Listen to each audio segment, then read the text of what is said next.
I love cabins. They're cozy and you can sometimes find human bones under the floorboards. Pretty neat, huh? You won't find that in your Happy Meal, I hope. Today I've got some new and scary cabin stories for you to enjoy and fuel your nightmares with. Remember to send me your scary stories at darkstories.org so I can narrate them. And also, please note the location if you can. I think folks like hearing the general location where crazy stuff happens. Also, check out my other horror podcasts at eeriecast.com. You won't be disappointed. Unless you don't like being scared, in which case, what the absolute goobers are you doing here? Now, let's begin. Bad Cabin Trip from AttisavageSlat. Back a couple of years ago, my family would like to rent cabins at this big lake with my grandparents about every summer.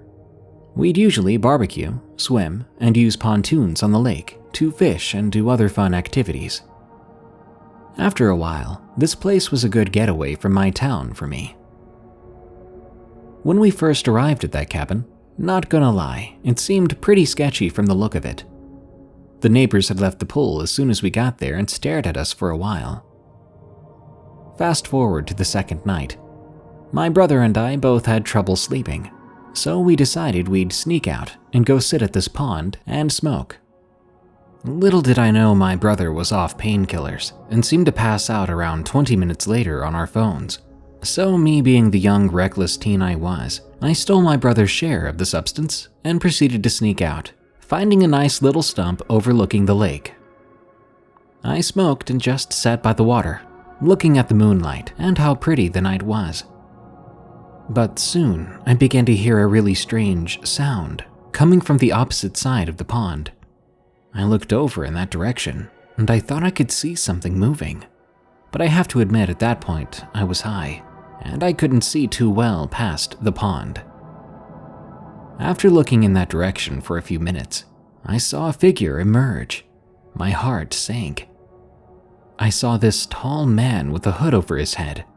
He was dressed in all black, and he stood about 6'7". I looked down and noticed he was carrying a shovel in his hand. I froze.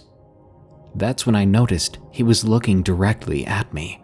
Then, I kid you not, he began to full sprint towards me. I freaked out, booking it back to the cabin. He was running around the side of the pond extremely fast, but I was closer to the section of cabins. I got to my driveway and hid behind my car. I noticed the man about 20 yards away looking around for me. And when he turned his back and walked behind an opposite building, I took my chance, sneaking back inside the cabin, locking every door. I went to bed, pretending nothing happened.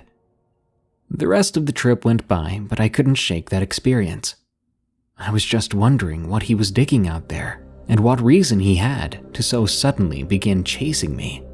I can't help but believe that I had witnessed him burying a body. I'll never know for sure, but I do know one thing. I never want to meet that creepy giant tall guy in the woods again. Black Heart and Icy Eyes from Yurgen. Before I begin the story, I need to set the scene a little. During the events of this story, I was spending time at a cabin, more a cottage, in Ontario. The cottage was a part of a community of cottages, with there being 12 in total, all situated around a park making a semicircle. I was 9 at the time, and while we were there, my older brother and I had made friends with an older kid, who was maybe 14, named Brandon. Now, Brandon was a weird kid. The type of child who you could tell was a constant source of disappointment for his parents, who themselves I never got to meet. He never wanted to be with his parents, even going so far as to ignore their calls even late at night. Being a young kid, I couldn't fathom a person who wouldn't want to be close to their parents, but that could be because I was a bit of a goody two-shoes when I was younger. I didn't like Brandon too much, to be honest, but my brother did. And I worshipped my brother at the time, so I'd follow him anywhere. Unfortunately, my brother felt the same way about Brandon, so I was stuck with him. Eventually, Brandon got it in his head that he wanted to sneak out, and naturally my brother did the same. and because we shared a room, I came along too. At first, we just went to the park and hung out for a while. But then after that, it became obvious that we were all getting bored. I suggested we just go to bed, but obviously the older kids were going to call the shots, and Brandon suggested we explored the woods. I protested again, but was immediately shot down. So off we went into the woods using the dim light of Brandon's phone to light the way. These woods weren't very thick. You could even hear the low rumble of the highway just a few miles away. After a few minutes of walking around, I wanted to return, but I was met with two options: walk back in the dark or stay with them. After another few minutes, I noticed that the woods had gone silent. No crickets, no owls, no wind even. I pointed this out, and we all stopped and listened. After a couple of seconds of complete silence, the silence was broken by my brother, who looked at me and asked in an annoyed tone, "Can you be quiet? I'm trying to listen." "What?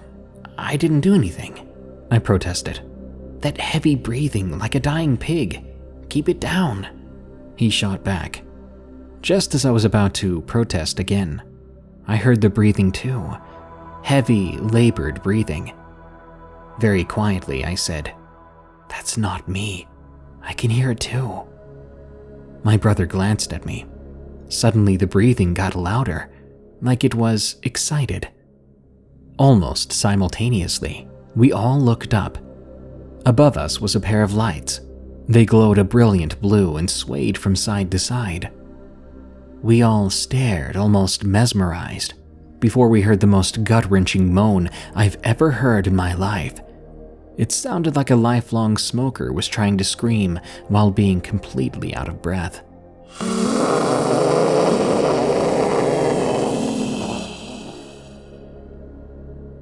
That broke us from our trance, and we began to run. Behind us, we could hear the snapping of branches and trees shaking. Whatever it was, it had to have been in the trees. I've never been a strong runner, mainly due to my massive feet, so I knew I would not be able to run for long. Quickly, I felt pain all down my legs, and I needed to stop, while my brother and Brandon ran ahead of me, leaving me behind. Still, that thing, whatever it was, swiftly approached, so I did the only thing I could. I dove into a bush to hide. Luck was clearly not with me, because the bush I jumped into was a thorn bush, and in moments, I was covered in cuts and scratches. I covered my mouth to prevent a pained cry, and as I sat there, I heard something heavy hit the forest floor. I watched from the bush as the two lights from earlier illuminated the tiny clearing I was in. The lights weren't lights at all, in fact, they were eyes. Those eyes lit up a creature that had been ripped straight from a nightmare. This creature stood about 7 feet tall. It was skinny, and its skin was a dark gray. The skin itself clung onto the creature unnaturally tight, so tight I could see its stomach through the skin.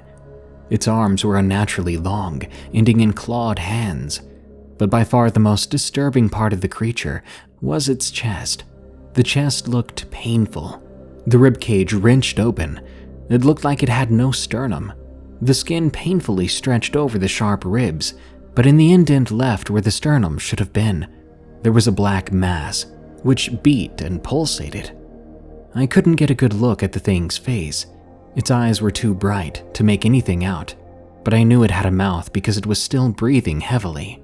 It stood in that clearing for a while, looking around, looking for me, and after what seemed like an eternity, it left. I stayed in that bush for hours. I didn't leave, not until I saw the sun coming up and fully past the horizon. After that, I did my best to run towards where I thought the cabin was. I didn't care that I was bleeding a lot, or my clothes were basically rags after that thorn bush. I even completely ignored the burning in my legs as I ran for what could have been hours until I finally saw a break in the trees. When I emerged, I found myself on a busy highway, and as I tumbled my way onto the road, I passed out. I woke up in a hospital. Apparently, someone saw me tumble out of the woods, covered in blood, In my torn pajamas, they brought me to a hospital. My parents came to pick me up soon after, and when I told them what happened, no one believed me. I insisted, but everyone assumed I'd spent too much time in the woods. While I was gone, my brother got home and waited until morning before he told them what happened. A search party had been made before they got the call to come pick me up. It's been over 7 years since these events took place, and I've scoured the internet looking for something that matched this creature, but I found nothing. If anyone could help me identify it, I would very much appreciate it. It wanted me to follow. From Anonymous. My family and I were out in Tennessee for my mom and dad's honeymoon. I was around 6 at the time. We had rented a cabin, so my dad and I went down to the lake near the cabin. My dad was getting the boat ready at the dock. That's when I saw a deer, and I, being the nosy and animal-loving child I was, went wandering into the woods, following that deer. I walked into a dark part of the woods. It wasn't long before I got this feeling like something was watching me, and in my experience, more often than not, that feeling turned out correct. I looked behind me and saw that deer. It was staring right at me. It wasn't even 10 feet away from me. But the weirdest part about this deer was that its eyes were like staring into a human's eyes, except these eyes were red. I'll never forget them. I then noticed its neck, which looked to have been stitched to the head. I walked slowly around it, trying to get to the closing where the lake and my dad were. This strange deer and I never lost eye contact. It scared me so bad, not knowing what would happen if I looked away from it. I tried to speak to it, if only to help myself feel better. "Don't worry, I won't hurt you." My voice was shaky, and it was very obvious I was scared. The deer's face changed a little, and I swear it smiled, showing teeth that were perfectly square, like a person's teeth. Then, I still can't believe what happened next. This deer spoke to me. "But what if I hurt you?" The hair on the back of my neck stood up, and my gut was telling me to get out of there. I then heard a man's voice. I turned around, and my dad was running towards me, screaming my name. I guess when the deer heard my dad, it ran quickly into the dark, because when I turned back towards it, it was gone. My dad asked me why I was in this part of the woods, reminding me that I knew better than to wander off away from him. I told him that I'd seen a deer, and I wanted to follow it. I then told him that its eyes had been human-like, and so had its smile. His face grew serious. He grabbed my hand and told me to ignore it, to come get in the boat with him. For a long while, I didn't think about what happened. We had a great time until we got off the boat, at which point I was trying to take off my vest. I looked up and I saw that same deer, but it was standing on its hind legs and its jaw was just dangling. It was so bloody. I screamed loudly and the thing took back off into the woods. It ran on 2 legs with a limp. Startled, my dad turned and asked what was wrong with me. I pointed to the forest as a man with deer hide ran deeper into the woods. I didn't go outside the rest of the night. When I got older, I remembered that night, and I decided to look up the area we stayed in, wondering what the heck I might have seen. Turns out we were staying on old Native American land, and what I had seen may have been a skinwalker. I wasn't sure what to do, but I was grateful I wasn't there any longer, because who knows who or what else would be there. Because of this experience, these days I might have a panic attack whenever I walk home from school and see a deer on the road or on the pathway. I never go on hunting trips my dad invites me on. I feel bad about it, but I don't want to ruin it for him with my panic attacks. I wish I never followed that man-deer thing into the forest. Terror in the Cabin, from Cherberus. In my high school years, I went to a particular summer camp. One year there, I met a girl I'll call Rebecca. She was a tough, confident kid. A little edgy, but I respected her. We were in the same cabin one year, along with a mutual friend. I found out after this event that she was afraid of the dark and had a light on at all times in her room at home. On the night the encounter happened, there was a big storm, one that came with a tornado warning. We rushed to our cabins from the dining hall. I ran through rain and thunder. It felt like the wind had the power to blow me away. It was that strong. I've never felt such force from the wind before or since. Everyone went to bed and all was well. Then sometime during the night, we were awakened by someone crying and the lights being turned off. After being awakened by the cry and hearing the storm outside, I was suddenly overcome by fear that my family would be hit by the same storm, but they wouldn't be okay. The light was left on for the remainder of the night. In the morning, Rebecca explained what had happened. As she tried to fall asleep, she saw a dark figure filling the corner. Its head touched the ceiling. It was completely black, with 2 glowing red eyes. Just the thought of it chills me now. She said that she saw the 2 counselors as well, but distorted. One, who was a petite girl with very long hair, was hung up on the bunk opposite her, dead. The other had 2 smiling heads. The real versions of these counselors tried to calm her down by singing to her and turning the lights back on. As a young teen, the experience shook me up pretty bad. I hadn't had anything paranormal happen to me or anyone I knew before. And Rebecca had always been a no-nonsense type of girl. She wasn't lying, and she wouldn't be caught dead crying unless something really scared her. I believe what she saw that night were demons, and in the corner, Satan himself. It sounded like my brother. From your boy G. This happened at my family's cabin in southern Manitoba, Canada.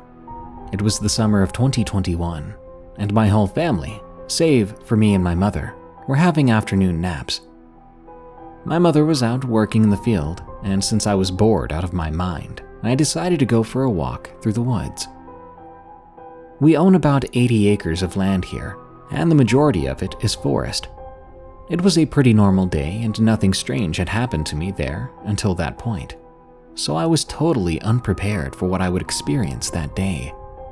I walked down an overgrown trail in the woods, just enjoying myself, when I suddenly smelled an awful stench.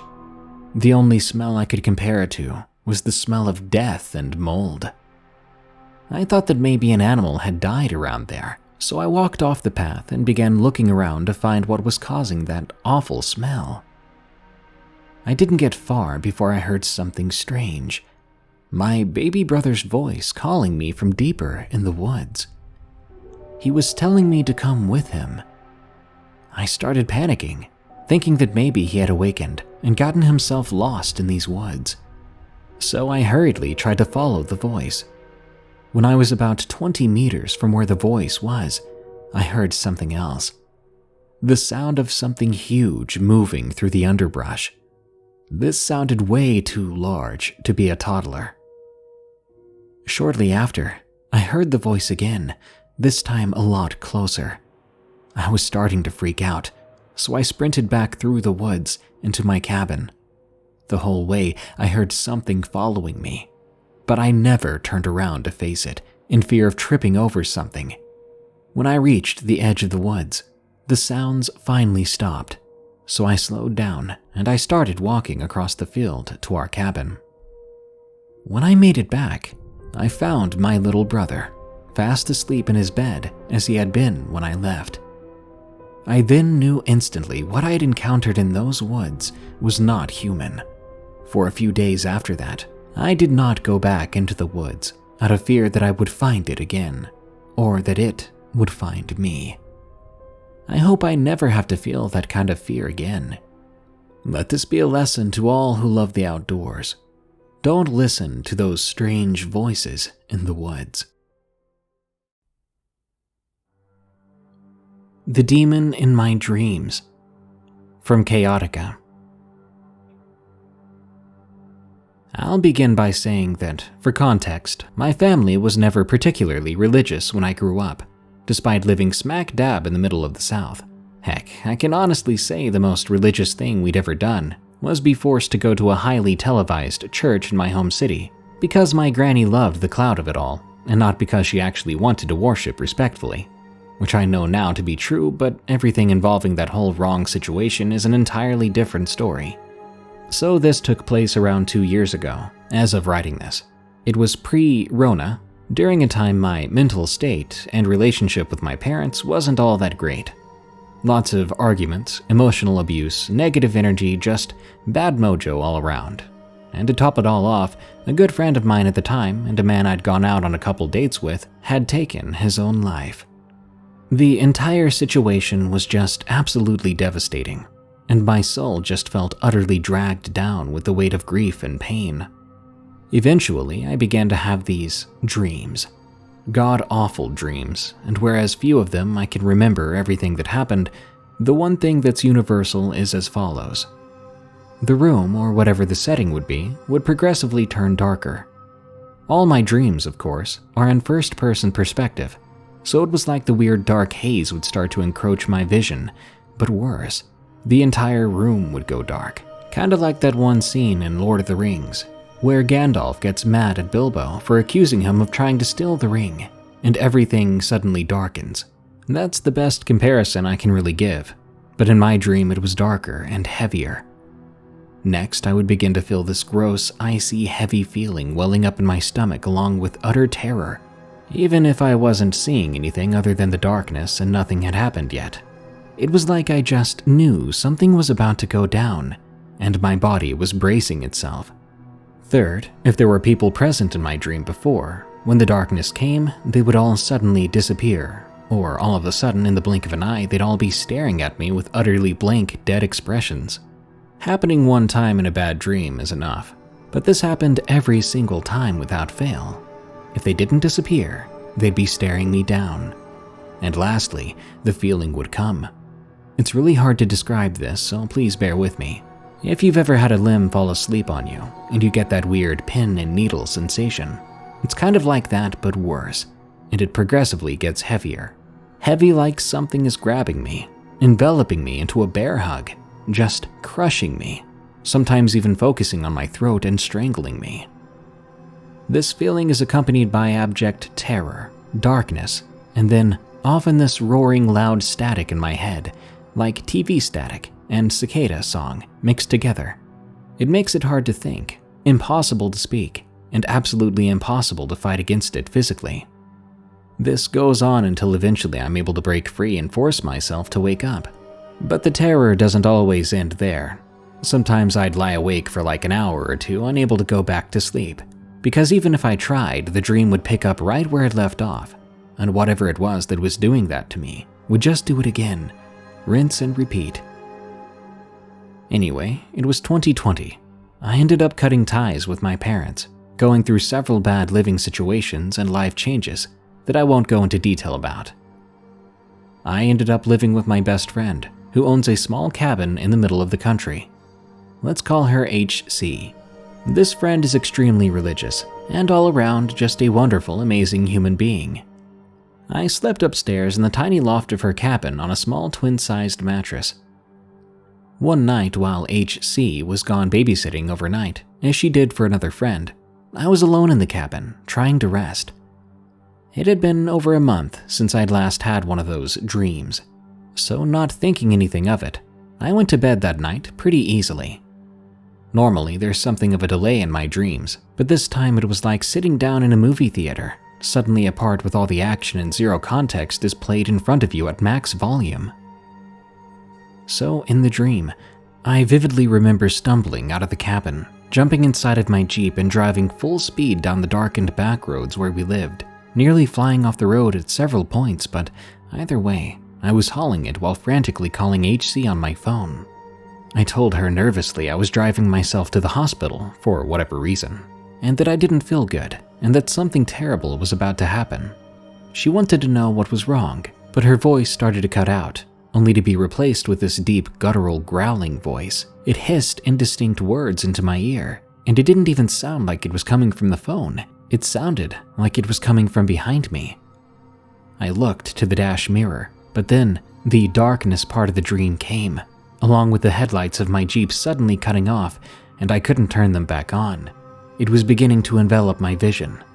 By then, I could practically feel my heart in my throat, and the terror part was in full force. But then, for the first time in any of my dreams, I felt something new.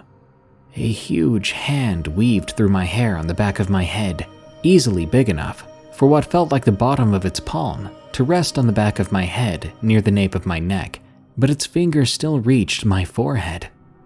I could even feel claws lightly scraping at the skin of my forehead. This hand was suddenly grabbing a fistful of my hair at the base of my scalp, jerking my head violently back to where I was pressed hard against the seat of the car. While it held me there, the growling got louder and louder, along with this crushing feeling. It was more intense than it had ever been before, and I was so scared that I was silently screaming, my mouth wide open but no sound coming out. Whatever this was, I knew it absolutely hated me. With every fiber of its being, it wanted me to know that. Suddenly, I remembered something that HC had told me when I told her about these dreams. She taught me the Lord's Prayer and to call out for God to send the Holy Spirit and Saint Michael down to protect me. I'd never done this before that moment. I remember practically screaming in my mind for God to help me and to save me, promising that if he would help me beat this thing and make it go away, I would believe in him forever. Well, as soon as I cried out to God, the grip on my hair began to loosen. Little by little, it was like this thing was letting me go, but slowly, reluctantly, the tingling feeling in my stomach and ringing in my ears was beginning to fade. Then, at last, I was completely awake. However, the feeling was still there. I quickly sat up, looking over towards the loft stairs and window, and I saw it. For the first time ever, I saw it outside my dreams. I saw that darned thing in real life. There's no light pollution in the cabin. Our nearest neighbor was at least half a mile away from us, and mind you, I'm on the second floor. So I knew that those two red eyes staring at me from the chimney window, they belonged to that thing. They were huge slashes of red, but the entire eyeball, whites and all, were red too. And while I couldn't see any other defining features other than the malformed head, the fact that this was the second-story window, and there were no trees, no AC unit, nothing for it to stand on, said it all. Whatever it was, it had to have been over 8 feet tall to use that window to peer in at me. I called HC immediately, and I begged her to stay on the phone with me while I recounted the entire dream to her and what happened. It was 3 a.m., and thankfully her friend was home, so HC could get on her way back. She had me put her on speakerphone as she prayed loudly for me, and she even had me burn some white sage. Soon, the tense, dark feeling in the cabin was gone. By the time she got home, everything was perfectly normal. After that night, I began to go to church with HC. I would regularly pray with her, start reading the Bible, create my own personal prayer to say before bed every night. Now, as long as I say the prayer, the dreams have stopped. I haven't seen that thing or felt its presence ever since. My life has really started looking up as well, and I moved into a new apartment on my own, though I still keep in touch with HC, and I still pray every night. I know some people will probably call me crazy for this or tell me that I can't possibly believe that that thing was a demon. But all I have to say to that is that when you're actually facing something evil, something that wants you to know what it is, and that it wants nothing more than to hurt you greatly, you just know.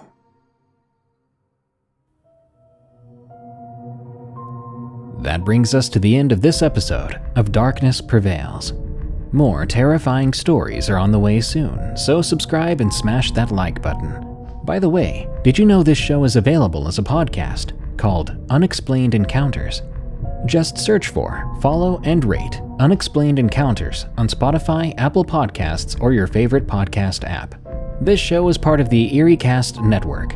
Go to eeriecast.com for more scary podcasts, such as Freaky Folklore, which explores your favorite monsters, myths, and mysteries, as well as Redwood Bureau, a fictional horror podcast about an agent on the run from an evil secret organization that captures supernatural creatures and entities.